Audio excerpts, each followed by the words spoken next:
Hello, I'm Dr. Susan Hughes, and welcome to Sharpening HER Edge. This podcast is for women who are ready to lead, live, and succeed without abandoning themselves in the process. I'm Dr. Susan Hughes. I'm a medically retired physician, executive coach, and founder of Bounce Highest. And today's episode may sound a little different. My voice is not as strong as it normally is. I recently spent a few days in the hospital, and I'm still recovering. I considered waiting until I was 100%, sounding polished, powerful, and completely back to normal. And then I realized I don't know what that normal is right now. I'm still figuring that out. So let's take the lessons from this and move on. And I also thought that would contraindicate a little bit what I wanted to talk about today. So many of us have learned that pushing through is the only way to go. Recently on Facebook, in a physician group, we talked about pushing through. How physicians, especially those in training, had to keep working, even though they were physically ill themselves. One woman shared that she didn't even get to leave when she was having a miscarriage. The attending told her, well, finish your rounds, your charts, and then you can go home or go to the emergency room. That's horrifying. I remember personally doing rounds with an IV pole set up when I was so dehydrated that I could barely stand, and that was during my residency. Pushing through to the point of self-abandonment is not a badge of honor. It should not be acceptable in any situation, especially those of vulnerable medical students and residents. We were taught to show up no matter what. No matter the commitment, you keep it, you get the job done, and never allow anyone else to see that we're struggling. But there comes a point when pushing through is no longer a strength. It's simply another way of ignoring ourselves. So let's talk about the identity of the woman who pushes through. High-achieving women are often rewarded for their ability to keep going. We become the dependable ones, the strong ones, the ones who can handle more. When something goes wrong, we just adjust. When someone needs help, we step in. When we're tired, we dig deeper. And when our bodies or minds tell us to stop, we negotiate with them. Just one more meeting, one more deadline, one more person who needs us, and just one more thing before we rest. The ability to push through may have helped us survive difficult seasons. It certainly helped me survive medical school and residency. It may have helped you build your career, raise your family, grow your business, or navigate circumstances that other people never fully understood. That ability is not inherently bad, but a survival strategy that can become a liability when we continue it long after the emergency has passed. Strength can become self-abandonment. There's a difference between resilience and self-abandonment. Resilience says, this is difficult, but I will support my way through this. Self-abandonment says, this is difficult, but my needs do not matter. Resilience allows us to adapt. And that's what I'm doing. I delayed the publishing of this broadcast until I had more of a voice, until I had more energy. Self-abandonment demands that we override ourselves. Resilience includes recovery. Pushing through indefinitely does not.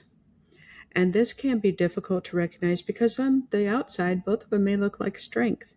You still show up, you accomplish things, you can still take care of everyone. You may even receive praise for how well you're handling it all, but internally the cost keeps rising. You become more exhausted, more disconnected, more irritable, less creative, and less able to hear your own thoughts.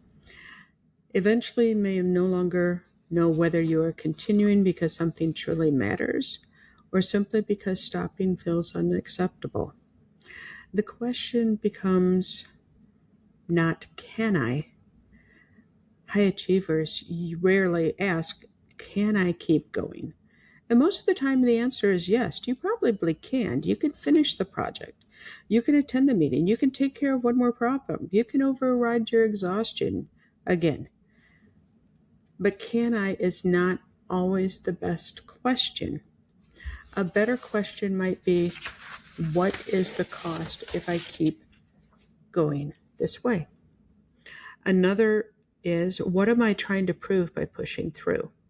And perhaps the most important one would be, what would strength look like if I included taking care of me? Strength might mean moving the deadline. That's what I did for today. It might mean asking for help. It might mean disappointing someone. It might mean recording a shorter episode. It might mean saying, this is what I have capacity for today. It might mean allowing something to be good and meaningful without requiring it to be perfect. That is not weakness. That is leadership. Capacity is not a character flaw. Your capacity may not be identical every day. Mine certainly isn't right now as I recover. You're a human being, not a production system. There will be days where you're clear, energized, and ready to move. And there will also be days when your body, your mind, or your circumstances require something very different from you. Reduced capacity is not reduced worth. Rest is not evidence that you've lost your edge. But needing recovery does not mean that you lack discipline. Sometimes the most disciplined decision you can make is to stop before you completely deplete yourself. Sometimes the most courageous thing to say is, I cannot do this the way I originally planned, but I can decide what matters most now. Small reflection for you. So today I want you to consider 3 questions. Where in your life are you currently pushing through? What is that pushing costing you? And what would change if you stopped treating your capacity as something you had to overcome? You don't need to dismantle your entire life today. Choose one, just one. One place where you can stop overriding yourself.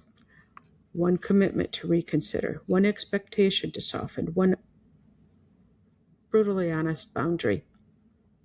One opportunity to recover before your body or your life forces the issue. The woman who can endure everything is not necessarily the most powerful woman in the room. Real power includes discernment. It includes knowing when to continue, when to adjust, when to stop. You do not lose your strength when you honor your limits. You don't. You become a leader who understands how to use that strength wisely. This week, your edge may not be found in doing more. It may be found in refusing to abandon yourself just to prove that you can keep going. Thank you. Thank you for joining me on this quieter episode of Sharpening Her Edge. I want you to take care of yourself, just as I am taking care of me.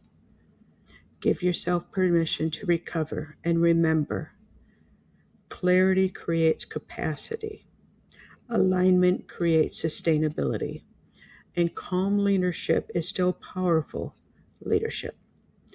Until next time, keep sharpening your edge and keep choosing the life that allows you to be intentional and bounce not just back, but to be able to bounce highest. Grab the free Invisible Load quiz and profile resource in the comments, like, share, and comment. Subscribe as always. Be well.